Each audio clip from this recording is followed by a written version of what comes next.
على الساحل البعيد تجره الشمس تنير دروب الحياة وترتسم الأمل في كل يوم جديد يبتسم الفجر وتهتف النفوس بالتفاؤل. نور جديد يشعب القوم، أمل جديد يملأ الروح، عزم وقوة في كل صخرة، فصبرا يا قلبي ولا تيأسوا. في فيديو اليوم سنتعلم كيفية تحويل النص إلى موسيقى باستخدام أداة جوجل ميوزك اف اكس، وهو تطبيق جديد مجاني من جوجل يسمح لك بإنشاء موسيقى بدون حقوق للمونتاج مثل الموسيقى المسموعة في خلفية هذا الفيديو. أيضا سنشرح كيفية عمل أغاني عربية بالكامل من تأليف وتلحين وغناء الذكاء الاصطناعي. مثلا المثال الموضح في أول الفيديو هو أغنية راب مصنوعة بالكامل بالذكاء الاصطناعي. قبل بداية الفيديو بفكركم بالدعم بالاشتراك واللايك والشير لأن ده بيساعدني على تطوير المحتوى للأفضل. يلا بينا نبدأ الفيديو. أول أداة هنتكلم عليها النهاردة اسمها ميوزك اف اكس، ودي من جوجل. هنعرف مع بعض دلوقتي ازاي نشغلها لأن طريقة تشغيلها غير مباشرة. هفتح بحث جوجل واكتب جوجل مسافة لابس، وبعدين هضغط على أول نتيجة تطلع لي موقع لابس دوت جوجل. الموقع ده جوجل بتستخدمه علشان تجرب منتجات جديدة ليها. لو نزلنا تحت هنلاقي عندنا أداة اسمها ميوزك اف اكس، هنضغط على ترايت ناو هيفتح لنا الموقع بتاع أداة ميوزك اف اكس. لو حاولت ان انا اعمل عليها حساب عن طريق ان انا اقول له ساين ان ويز جوجل هيقول لي ان الأداة دي غير متاحة في بلدك، وده لأنها متاحة فقط في أمريكا، فلازم علشان تقدر تستخدمها تكون بتستخدم VPN. بمنتهى البساطة لو ما عندكش VPN هتدوس على العلامة دي في جوجل كروم، وبعدين مانج اكستنشنز، وبعدين كروم ويب ستور، وتكتب في البحث براو سيك. هنختار أداة براو سيك VPN وبعدين أقوم بتثبيتها على جوجل كروم. طبعا لو عندك VPN ممكن تتجاهل الجزء ده تماما. هرجع تاني على الموقع بتاع أداة ميوزك اف اكس واختار أداة VPN اللي أنا لسه عامل لها تحميل، وبعدين افعلها من الزرار ده. كل اللي الأداة دي بتعمله ان هي بتخليك كأنك داخل من امريكا او بتستخدم الموقع من امريكا. لو دوست ريفريش للصفحة وبعدين عملت نفس الكلام ساين ان ويز جوجل، ابتدى ان هو طلع لي ان انا ممكن استخدم الأداة بمنتهى السهولة. هستخدم طبعا حساب جوجل المتاح عندي. طبعا لازم افضل مشغل VPN طول ما انا بستخدم أداة ميوزك اف اكس. وزي ما انتم شايفين دي الصفحة الرئيسية للأداة، اقدر عن طريقها ان انا اكتب كلام وممكن كمان يفهمني بالعربي، هنشوف دلوقتي ازاي، وهذا الكلام هو بيترجمه لموسيقى. كل ما بتفتح الصفحة هو بيكتب لك كلام ممكن تستخدمه كمثال. فهو مثلا هنا كاتب لي ambient soft sounding music I can study to، يعني موسيقى ممكن ان انا اذاكر عليها مثلا. لو دوسنا على زرار تاب هيبتدي ان هو يفعل الاختيار ده وبعدين generate. الميزة في الأداة دي بقى ان انت اي كلام بتكتبه بيطلع لك اقتراحات لكل كلمة. يعني بدل soft ممكن استخدم loud energetic fast. study دي مثلا ممكن تغيرها تبقى work sleep party. بعد ما بيخلص بيديني مثالين للموسيقى النهائية. فلو سمعنا المثال ده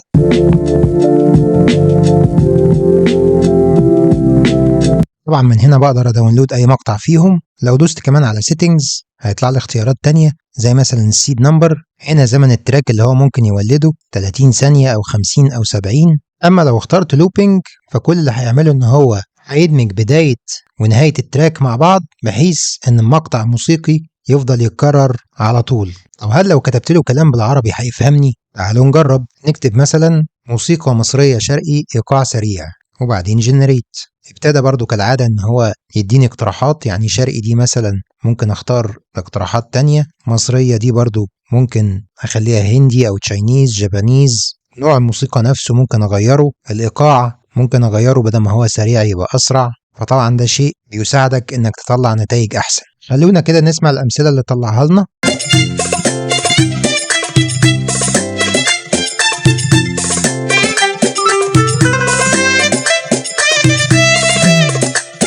لا شرقي شرقي يعني.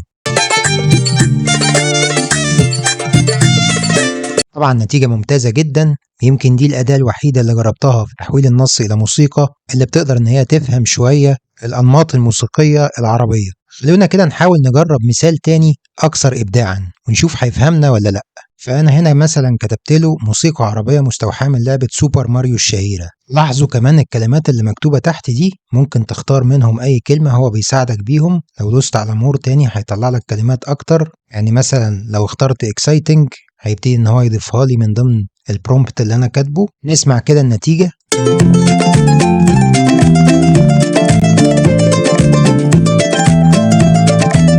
طبعا نتيجة ظريفة جدا، ودي لتجربة هل هو بيقدر يفهمني صح فعلا من الكلام اللي أنا بكتبه بالعربي ولا لأ. طبعا أداة ميوزك اف اكس مجانية تماما وليس لها حدود للاستخدام، ممكن مثلا نستخدمها كعامل مساعد في فيديوهاتنا على اليوتيوب. الأداة أو الموقع التاني اللي هنتكلم عليه النهاردة اسمه suno.ai زي ما هو مكتوب قدامنا على الشاشة، وده بيسمح لي بإن أنا أولد أغاني أو مقطوعات موسيقية من النص. الأداة دي كنا اتكلمنا قبل كده عليها في القناة، ولكن كانت تعمل على منصة ديسكورد، وحاليا حدث عليها تحديثات كتير بقت أفضل بكتير. خلونا نسمع مثال.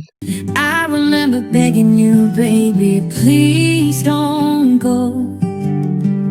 Holding on to something that we used to know. طبعا ممكن ان انت تتخيل ان ده صوت مغني حقيقي، ولكن الاغنيه اللي انتوا سمعتوها دلوقتي دي المغني واللحن والكلمات من الذكاء الاصطناعي، وايضا تدعم اللغه العربيه. لو جيت ضغطت على ميك ا سونج هيفتح لي الواجهه اللي قدامنا دي. الاداه الخطه مجانيه بتعطيني 50 كريدت في اليوم يسمحوا لعمل حوالي 10 اغاني في اليوم وتجدد يوميا. لو انا حابب ان انا اعمل موسيقى بس هضغط على كرييت. دي بعض الامثله اللي انا كنت عملتها قبل كده. عندي حاجتين، عندي سيمبل مود وعندي حاجه اسمها كاستم مود. فلو انا عايز اعمل موسيقى بس بدون غناء هاجي على ستايل اوف ميوزك واكتب البرومبت بتاعي. انا هنا كتبت له elevator يوتيوب باك جراوند ميوزك.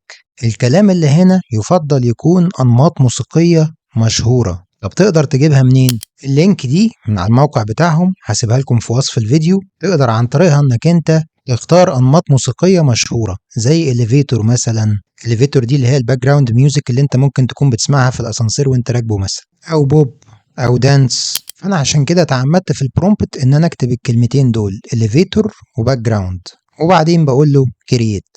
بيبتدي ان هو يطلع لي مثالين مختلفين، ده مثال منهم.